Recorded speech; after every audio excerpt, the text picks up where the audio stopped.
Prime Minister. Please. Hello, everyone. My name is Tal Henrik, and I'm a spokesperson for the Israeli Prime Minister's office. I would like to begin by wishing Ramadan Kareem to those celebrating here in Israel and our Muslim friends around the world, especially in countries with which we have peace agreements. May this holy month, I should say, be meaningful and bring peace, joy, happiness to you and your loved ones. Here in Israel, we take pride in being a nation that welcomes all faiths and protects freedom of religion and worship. In that context, I'd like to remind you that the only time in hundreds of years when there has been freedom of religion and access to holy sites across our land has been since 1948 with the establishment of the State of Israel. The coming weeks will see three celebrations of the world's major religions. When Muslims mark Ramadan, Christians celebrate Easter, and the holiday of Purim celebrated by the Jews. Now, every day, as you just heard, over the next month, thousands are expected to arrive at the Old City in Jerusalem, in particular, and the surrounding areas. The overwhelming majority will come to pray and practice holiday traditions. But in every interview over the past weeks leading up to Ramadan, my colleagues and I were constantly asked on air if Israel is concerned about the potential of increased violence during this time of the year. It is no secret that extremist terrorist organizations like Hamas, like Palestinian Islamic Jihad, are trying to inflame the region and even further, and not just our region. They've already called for attacks on Israelis and Jews during Ramadan. They already prepared plans to attack us. Just yesterday, the IDF spokesperson announced that Israel thwarted an immediate Palestinian suicide bombing in a joint IDF and ISA counter-terror mission. Jenin resident, his name was Muhammad Jabbar, he was eliminated in the town of Zeta while on his way to Israel to carry out a suicide attack. He was armed with a weapon and a ready-to-go explosive device. And this foiled attack adds to more than 250 other attempted attacks since the beginning of the year. Also, on Monday, the Italian police announced it arrested 3 Palestinians suspected in plotting terrorist attacks, including a suicide attack against civilian and military targets on foreign soil. The suspects are believed to be part of a cell linked to Al-Aqsa Martyrs Brigade. They are a terrorist group as defined by Israel, the United States, the European Union, associated with the Fatah movement. And this is why we must be on high alert. We must prevent provocations should they arise. We urge everyone in the Muslim world not to listen to the terrorists. Ignore the false rumors and fake news they are trying to spread. Don't get played by terrorists. Know the truth. Access to holy sites will not be restricted, and Israeli security forces pose no threat to those who peacefully worship within them. The entry of worshipers to the Temple Mount will be permitted in similar numbers to previous years. I repeat this again. On the first week of Ramadan, there's not supposed to be any change in the amount of people allowed to enter compared to previous years. My statements here are in accordance with our security and public safety assessments. Israel will strongly safeguard the freedom of worship for all faiths at all sites in Israel, especially the Temple Mount and Al-Aqsa. Thank you. Thank you, Tal. Our next speaker is from the Foreign Minister, Dr. Leon Ben-Dor, Chief Coordinator for Public Diplomacy and Arab Media in the Ministry of Foreign Affairs. Please. Thank you, Nitzan. Hello to everybody. Although we are in a period characterized by tension and filled with complex and difficult feelings due to the war that began with Hamas' unprecedented October 7th attack against Israel, we must recognize the basic common interest of the peoples in our region, which is the desire to live in peace, security, stability, and freedom of worship. Therefore, we maintain dialogue with Egypt, Jordan, and the Palestinian side to ensure a routine as much as possible, including during Ramadan. We see the great importance in maintaining the dialogue with our partners who have signed peace treaties with us and share common interests with us. Therefore, the Ministry of Foreign Affairs fosters an open channel for diplomatic and political dialogue despite the differences of opinions and complexity and sensitivity surrounding the situation since October 7. We keep an open channel with the interlocutors in the foreign ministries of Egypt, Jordan, the Emirates, Bahrain, and Morocco. We discuss with them the importance of ensuring calm and stability in order to preserve the constructive platform which will be needed in the future. As part of our good relations with the Kingdom of Morocco, we responded to Morocco's request to allow the delivery of an aid package of food and medicine to the population in Gaza. This action indicates that in the framework of the view shared by Israel and the Arab countries, we must distinguish between the military campaign waged against the terrorist organization in Gaza and the basic and essential needs of the civilian population in Gaza. For the Muslims among us in Israel and around the world, of course, we wish Ramadan Kareem. Thank you.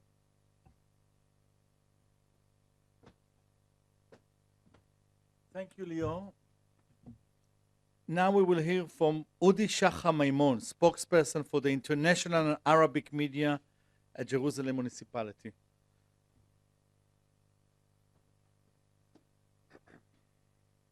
Excuse me, I will read from my phone. Since October 7th, we're in touch with local community leaders in order to understand their needs, including the holy month of Ramadan. Because we understand that this Ramadan is different for both Arabs and Jewish residents of Jerusalem, the main activity that the Jerusalem municipality will do this Ramadan is fund cultural events, and it will focus mainly in community centers throughout the city. Also, along with the Israel Police, we put together new movement and parking guidelines that will help visitors and residents to reach their holy sites. We are in constant dialogue with the residents in order to understand their needs in order to carry out our activities as a municipality. As you might know, Mayor Moshe Leon led the biggest development plan of East Jerusalem, which included building new schools, new infrastructures, parks, and more. We will do everything in our power to help residents and visitors to practice the holy month of Ramadan as they wish. And here I would like to wish our residents and visitors Ramadan Kareem wa kul aam wa antum bkhair.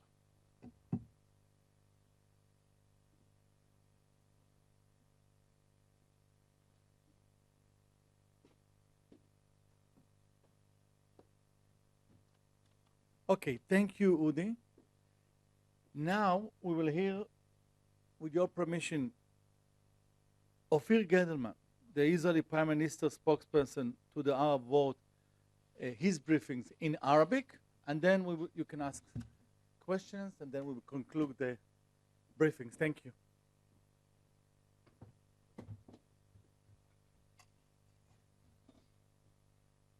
Thank you, Nisan. السلام عليكم ورحمة الله وبركاته. أهلا وسهلا بكم في الإجازة الصحفي الخاص الذي يتناول التحضيرات لشهر رمضان المبارك.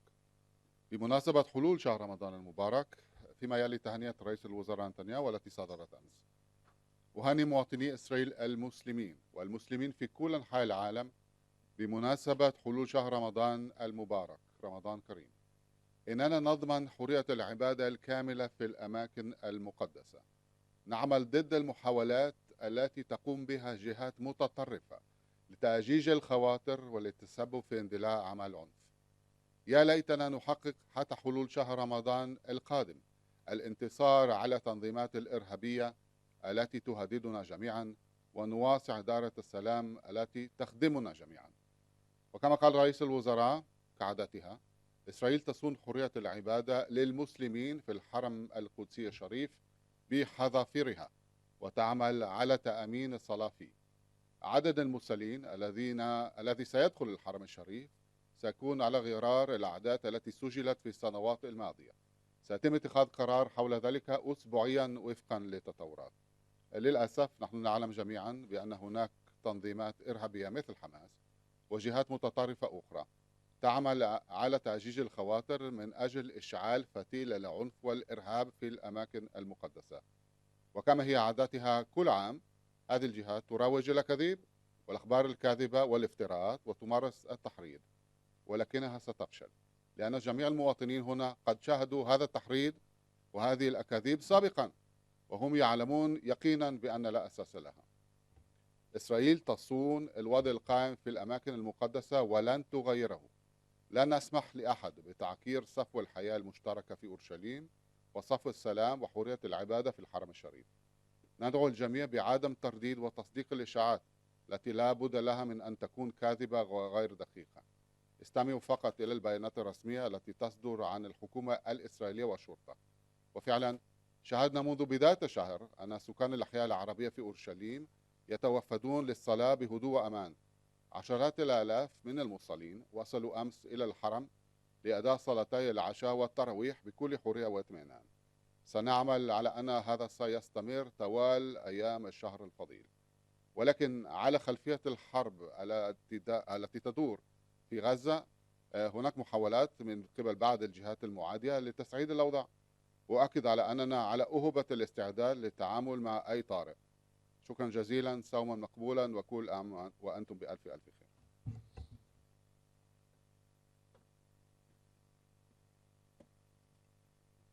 What a lovely language. I wish I can understand everything, but next time. Okay. Please, any questions? Please introduce yourself. What media outlet you are representing? Yes, good afternoon. My name is Gregor Meyer. I'm a reporter for the German press agency DPA. My questions are to Ms. Heinrich. First question, it was mentioned already last week by the Prime Minister as well, that there's no change for the regulations for the Muslims visiting the Temple Mount during Ramadan. But what does that mean? So what regulations had there been last year which, for the first week at least, do not be changed?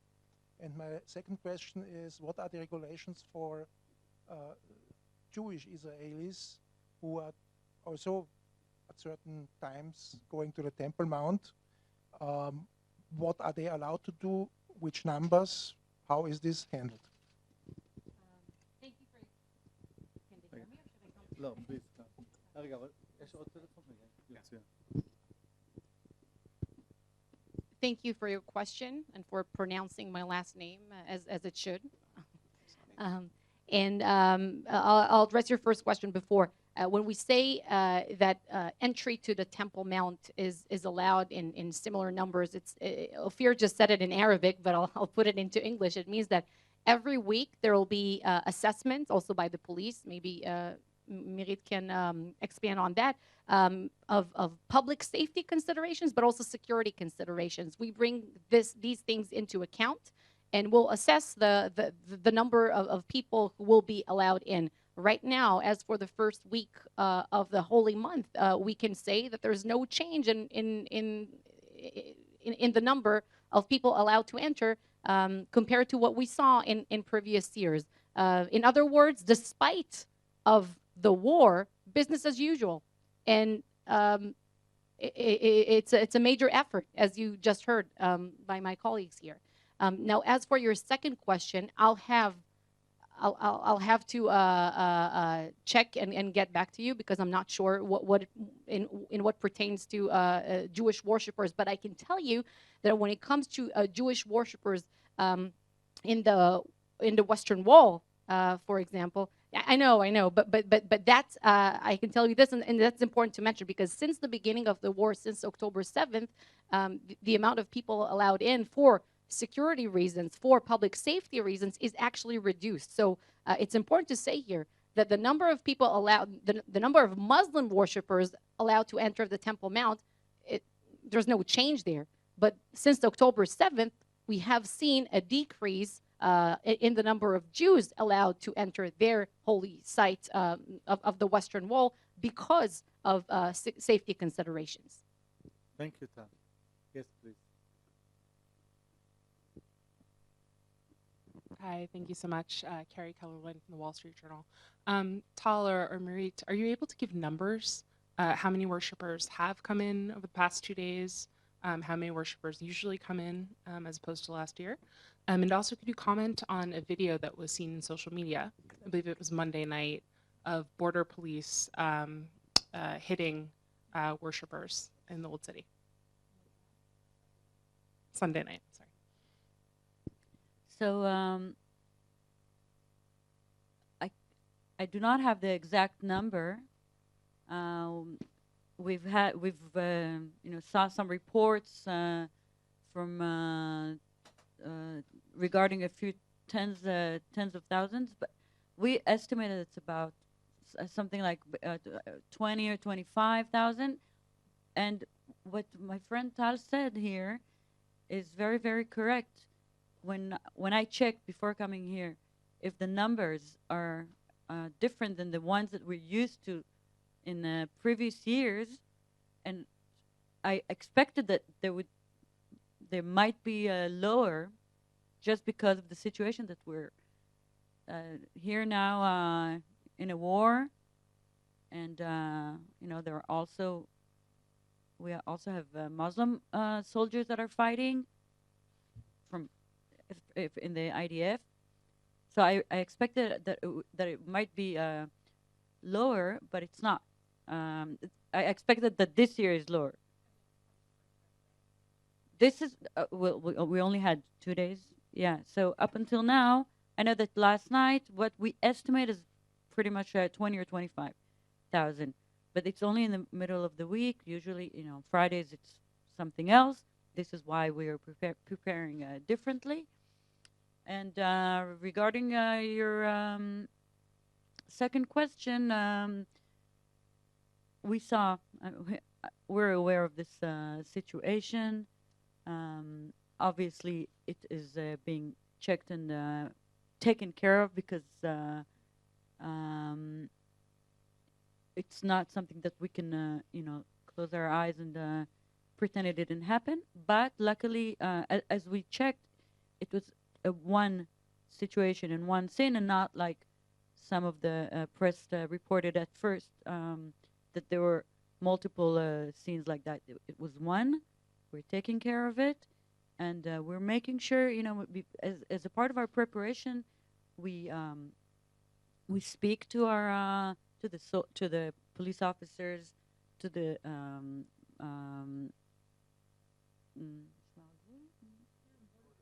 border police officers as well. We speak to them. We prepare them not only to this situation, but also to situations in which we know that masses of people will be coming to. It could be here, it could be in Tel Aviv, it doesn't matter. So we prepare them, to situations in which there would be conflicts. Sometimes it works, usually it does. In this situation specifically, as I said, one situation that we're taking care of it, hopefully it won't happen again. Thank you, Merit. Yes, please.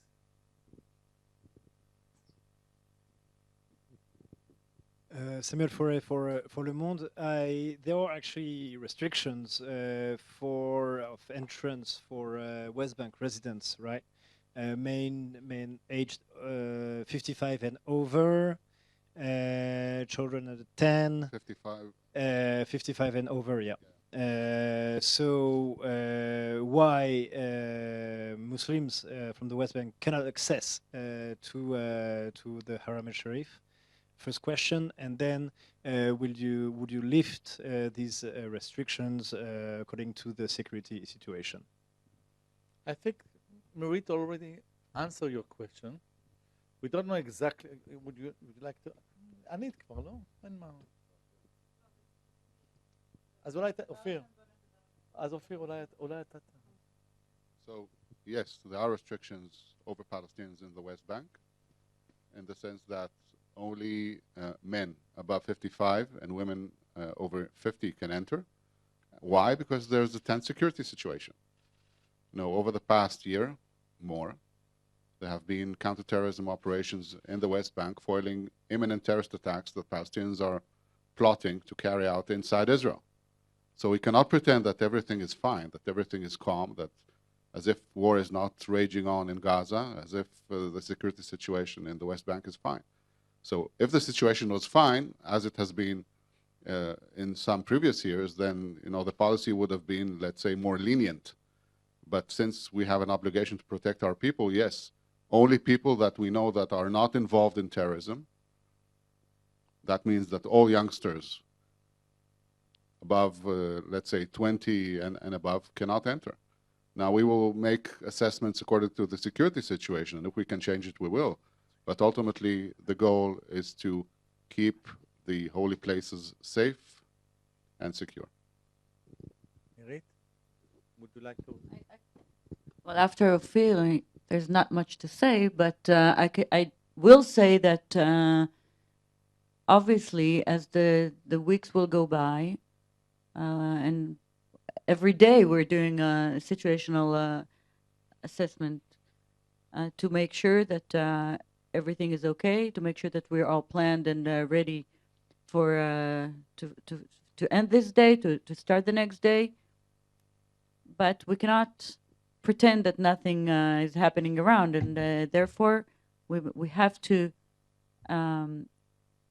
take one day at a time, and we have very, very professional commanders that are leading this very important month. And according to the situational assessment, we will plan our days. As per now, freedom of worship, this is our main goal. Thank you, Mirit. I think we will take one or two more questions. Yes, please. Okay, so we will take 2 or 3 questions together, and yes, you will be the first. Okay. Okay. Hi, I'm David Isaac. I'm with JNS. This is for the police spokeswoman and maybe also for Gettleman. I think you said there were 250 foiled attacks since the beginning of the year. How does that compare to other years? And yeah, I wanted to get an idea of what the threat level is versus other years. Thanks. Thank you. This is only March. That's true. Comparable period. Okay, the guy with the... Hello, Adam Sella with the New York Times. There have been reports of worshippers who've been turned away at the entrance to the Al-Aqsa, and I would like to ask, what are the reasons for this? If there's some sort of policy on the ground. Okay, and last one, please. Yes.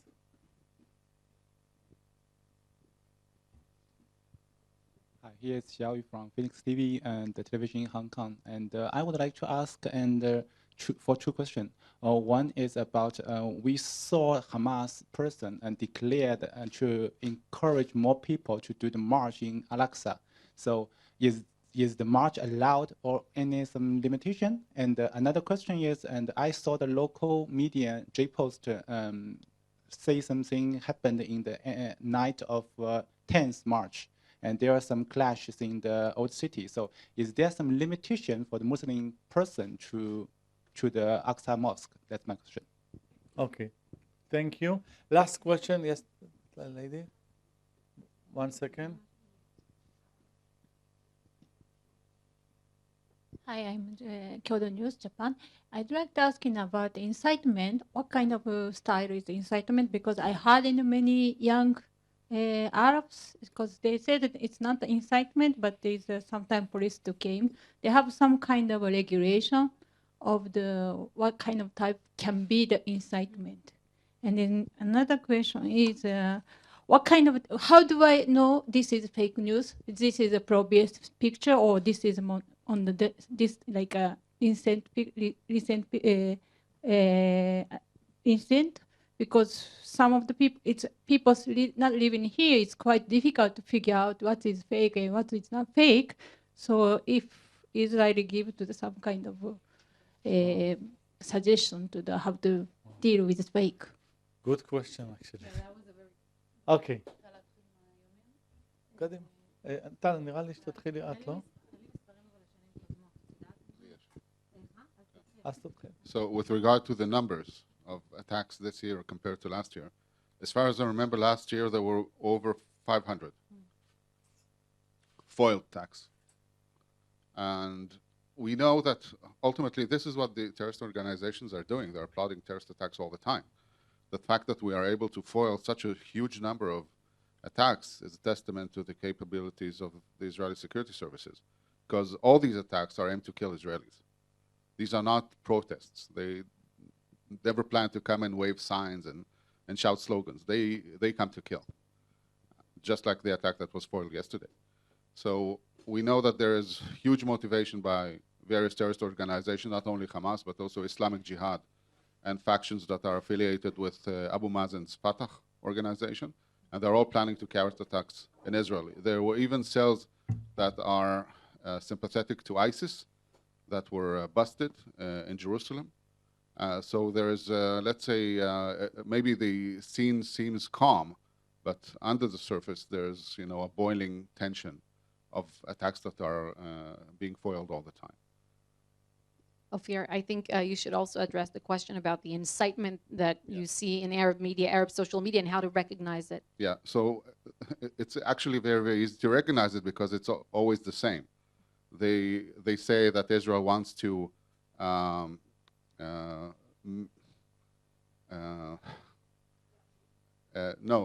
that Israel wants to give the Al-Aqsa Mosque to the Jews, which is false. That Israel is digging underneath the Al-Aqsa Mosque, which is false. That Israel wants to change the status quo on the Temple Mount, which is false.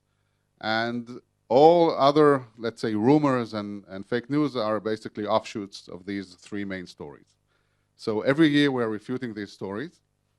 And I have to tell you that this year, we've seen that Jerusalemites, Arab Jerusalemites, don't listen.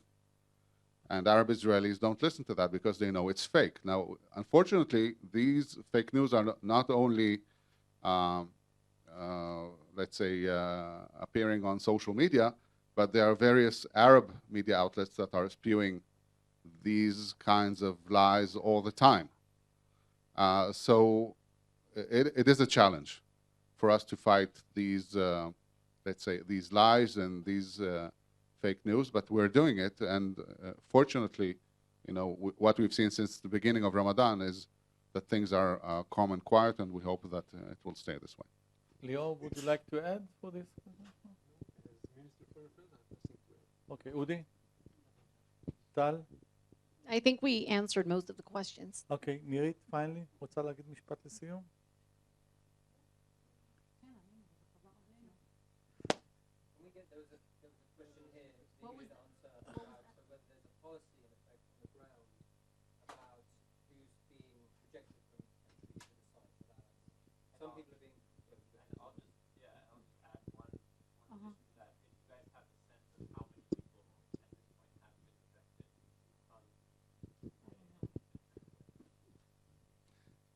Well, your question, Adam, is very, very general. You said that you saw or you heard that there were some, or you reported. So I don't know I really don't know the answer because I do not know this certain case or cases that you're talking about. Possibly, there were situations that were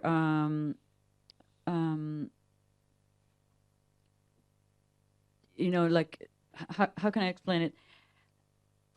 When a person also comes to a soccer game, okay, and something happens outside of the soccer game, maybe he will not be able to enter because of his actions, specific actions.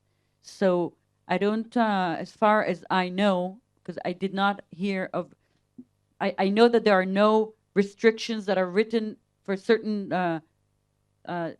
type, number, age that will not be able to enter that's a no.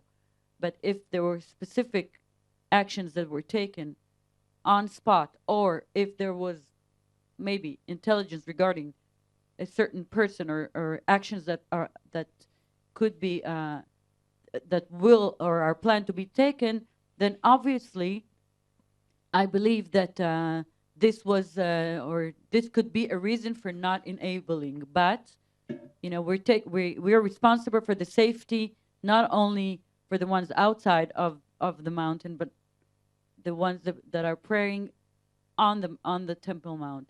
So could be some, you know, that security, or I don't know. But if you want to ask us regarding a specific situation, then you're more than welcome. You know our phone very well. Thank you, Mary. Thank you, Adam, for your question. I think we will conclude here this briefing. Thank you very much for coming to this important briefing, and we hope to see you all again soon in our next upcoming events. Thank you very much, ladies and gentlemen, for being Shalom, Shalom from Jerusalem.